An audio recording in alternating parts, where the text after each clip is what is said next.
வணக்கங்க. என்கிட்ட இடுப்பு வலிக்கு இன்ஜெக்ஷன் போட்டுருக்கவங்க நெறைய பேரு கேட்கிற கொஸ்டின் என்னன்னு பார்த்தீங்கன்னா, "ஏன் டாக்டர் எனக்கு மட்டும் இடுப்பு வலி வருது?" அப்படின்னு கேட்கறாங்க. ஃபர்ஸ்ட்டு. அதே மாரி, "எதனால டாக்டர் இடுப்புல மட்டும் வலி இருக்கு?" இப்ப நீங்க சொல்றீங்க கழுத்துல இருந்து இடுப்பு வரைக்கும் 33 எலும்பு இருக்குன்னு சொல்றீங்க. ஆனா ஏன் இடுப்புல மட்டும் வலி வருதுன்னு கேட்கறாங்க. இந்த 2 கொஸ்டினுக்கு நான் ஆன்ஸர் பண்றேன்.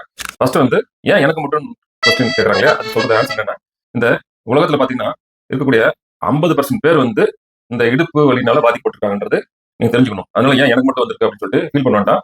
அதுல பார்த்தீங்கன்னா 50% பாதிக்கப்பட்டிருந்தாலுமே, அதுல வந்து ஒரு 4ல இருந்து 50% வந்து சிம்ப்டமேட்டிக்கா இருப்பாங்க. ஸோ ஏஜ் பொறுத்து கம்மி வயசுல இருக்கிறவங்க கம்மியா இருக்கும். கொஞ்சம் வயசு ஆக ஆக உங்களுக்கு அந்த சிம்ப்டம் வந்து வெளிப்படும். இது வந்து முதல் கொஸ்டின். ஏன் வந்து எனக்கு இடுப்புல மட்டும் பிரச்சனை இருக்குன்னு சொல்லி கேட்கறாங்க. இடுப்பு வந்து தான் இருக்கிறதுல அதிகமான மொபைல் ஜாயிண்ட். அந்த கழுத்துக்கு அப்புறமா இடுப்புல தான் அதிகமா நம்ம மூவ்மெண்ட் பண்றோம். ஸோ நிமிர்றதாகட்டும்.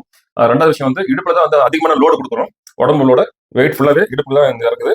ஸோ மூவ்மெண்ட்டும் லோடும் சேர்ந்து உங்களுக்கு அங்க இருக்கக்கூடிய டிஸ்கோட ஈரப்பதத்தை குறைச்சிருது. அதாவது டிஸ்க் வந்து டீஹைட்ரேஷன் அதோட ஜெல் தன்மை கம்மியாயிட்டு, ஜெல்லு கம்மியாகிறதுனால அது வறட்டி மாரி ஆயிட்டு, ஸோ வறட்டி இருக்கிறதுனால சீக்கிரமா வந்து காஞ்சு போன ஜெல் வந்து பின்பக்கமா வந்து கிராக் விட ஆரம்பிக்குது. அதனால பார்த்தீங்கன்னாக்கா, உள்ளுக்குள்ள இருக்கிற மீதி இருக்கிற ஜெல் எல்லாம் பிதுங்கி வரது தான் டிஸ்க் பல்ஜ்ன்னு சொல்றது. ஸோ இந்த லோடு, வெயிட் இது 2மே தான் 2வது காரணம். அதுக்கப்புறம் பார்த்தீங்கன்னாக்கா, கொலாஜன். கொலாஜன் வந்து பரம்பரையாவே சில பேருக்கு வந்து கம்மியா வந்து உற்பத்தி ஆகும். ஸோ அது மாரி பேஷண்ட்க்கு பார்த்தீங்கன்னாக்கா, உங்களுக்கு சீக்கிரமாவே தேய்மானம் ஆகும். அதாவது டிஸ்க் டீஜெனரேஷன் என்ற அந்த கான்செப்ட் பத்தி நம்ம சொல்லலாம். இது 2 தான் முக்கியமான காரணம். உங்களுக்கு இடுப்பு வலி வரதுக்கான. ஸோ இது வந்து உலகத்துல பார்த்தீங்கன்னா, எல்லாத்துக்குமே இருக்கிற பிரச்சனை தான். உங்களுக்கு மட்டும் கிடையாது. அதனால நீங்க ஏன் எனக்கு மட்டும் இடுப்பு வலி வருதுன்னு புலம்பாதீங்க. அதுக்கான தீர்வு என்னன்றத மட்டும் டாக்டர்ட்ட பார்த்து தெரிஞ்சுக்கோங்க. நன்றி, வணக்கம். வலி மற்றும் எலும்பு ஆரோக்கியம் பற்றிய எங்கள் வீடியோக்கள் உங்களுக்கு உதவுகிறது என நினைத்தால் லைக், ஷேர், சப்ஸ்கிரைப் மூலம் எங்களை ஊக்கப்படுத்துங்கள். உங்கள் ஒவ்வொரு ஆதரவும் எங்களை மேலும் சிறந்த தகவல்களை வழங்க உற்சாகப்படுத்துகிறது.